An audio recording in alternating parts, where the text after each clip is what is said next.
Bonjour à tous, donc petite vidéo comme promis de correction sur le QCM que je vous ai envoyé donc par l'intermédiaire de l'ENT.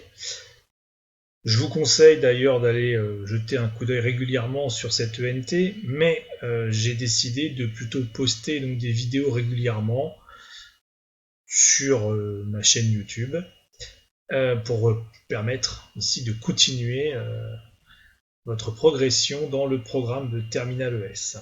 Alors, en ce qui nous concerne, nous en étions arrivés au logarithme népérien.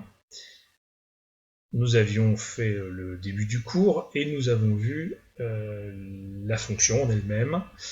Il nous reste à voir encore une partie, ce sera donc certainement dans la prochaine vidéo, mais on peut déjà attaquer des exercices type bac. J'espère que vous avez essayé de répondre aux questions. Je vous conseille d'ailleurs d'essayer avant de continuer à regarder cette vidéo, puisque je vais maintenant dévoiler les réponses. Et cela ne servira à rien si vous n'avez pas un peu réfléchi dessus. Cela ne vous entraînerait pas du tout. Il faut au moins avoir un peu réfléchi pour pouvoir ensuite mieux comprendre et ne plus avoir après à revenir dessus ultérieurement. Une fois que c'est compris, c'est acquis et on progresse. Lire uniquement la réponse est totalement inutile. Voilà, c'était un petit rappel de départ. J'espère que vous en tiendrez compte dorénavant pour les futurs exercices à venir. Alors, si vous avez regardé cette fiche, vous avez dû donc voir une courbe définie sur ici 0,5, 5, intervalle ici que l'on voit sur l'axe des abscisses, et on a une courbe qui présente d'abord une croissance jusque 1, puis est décroissante jusque 5. On observe aussi deux points, un point A, où l'on nous indique dans l'énoncé qu'il faut toujours bien lire que c'est un point d'inflexion. Donc là, plusieurs choses dans notre tête doivent se mettre en place. Nous savons à quoi correspond un point d'inflexion, au niveau de la dérivée seconde notamment. Nous en reparlerons ultérieurement. Puis nous avons un second point, le point B, d'abscisse E. Nous verrons un peu plus tard à quoi cela correspond. Voilà. Première question, ici. La fonction f' est trois propositions, positive ou nulle sur 0,55, négative ou nulle sur l'intervalle 1,5, négative ou nulle sur 0,51. Alors la dérivée f' nous est donnée, donc aucun calcul.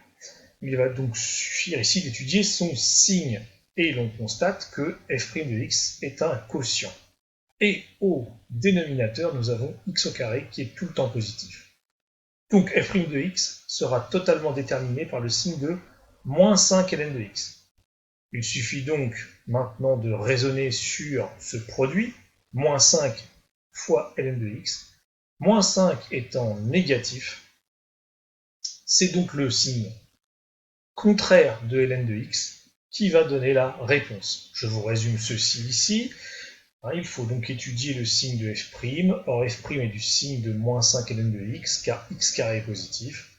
Or, moins 5 est négatif, donc f' sera du signe contraire de ln de x. Je vous renvoie à votre cours. Nous avons vu le tableau de signes de la fonction logarithme. Elle est négative sur 0,1 et positive sur 1 plus l'infini. Donc sur 1,5, notre dérivée sera négative, signe contraire de ln de x. C'est donc ici la réponse B pour la question 1. Voilà, j'espère que c'est clair pour tout le monde. Vous pouvez reprendre la vidéo pour revoir chaque élément, n'hésitez pas. Je continue. Nous en arrivons à la question 2. Question 2. Le coefficient directeur de la tangente à la courbe au point B est égal à 3 propositions.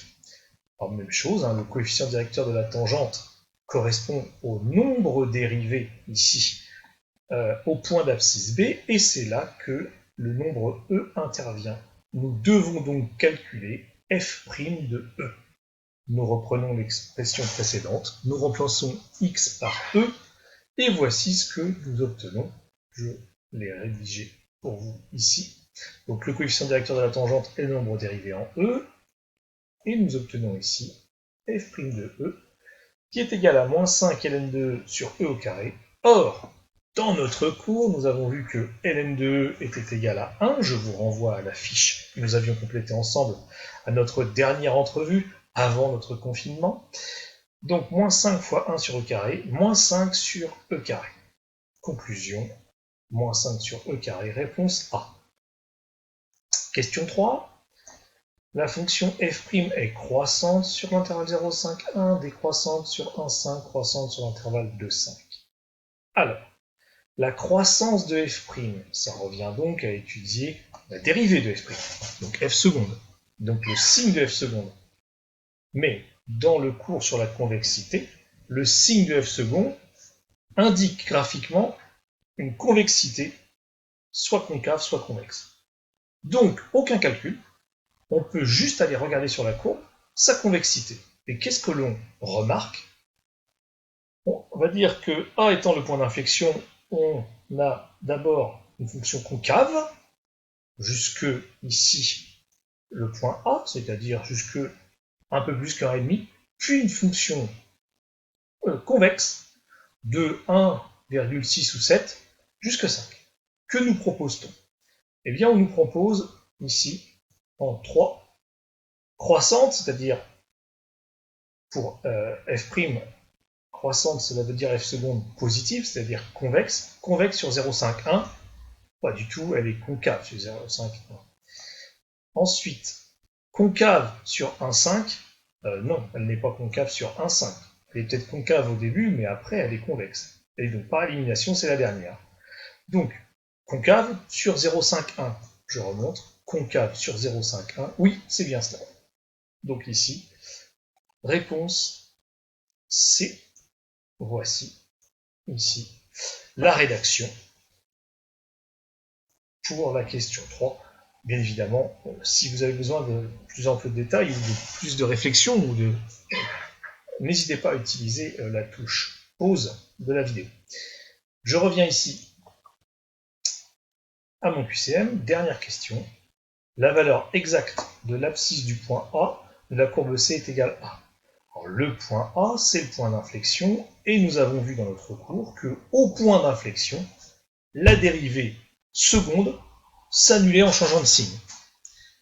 Et donc, il suffit ici, on n'a pas besoin d'étudier le signe, il faut regarder juste à quel endroit s'annule la dérivée seconde. Donc, nous reprenons la dérivée seconde qui est ici, puis nous résolvons une petite équation que je vous présente. Donc, voici A est le point d'inflexion, il faut donc résoudre l'équation f seconde de x égale 0, et voici les différentes étapes. Je vous laisse ici regarder ces étapes donc, de résolution. Nous avons déjà effectué ce genre de choses en cours ensemble. Et donc, voici terminée cette correction du QCM. J'espère que ici tout est clair pour vous. En cas de question, vous pouvez toujours éventuellement essayer de m'écrire en commentaire sous la vidéo. Mais je pense que c'est suffisamment clair. Ceci étant dit, je vous dis à bientôt pour une prochaine vidéo qui concernera donc la suite du cours sur le logarithme. Voilà, et bien bon courage dans ces moments difficiles et surtout, soyez prudents. Au revoir.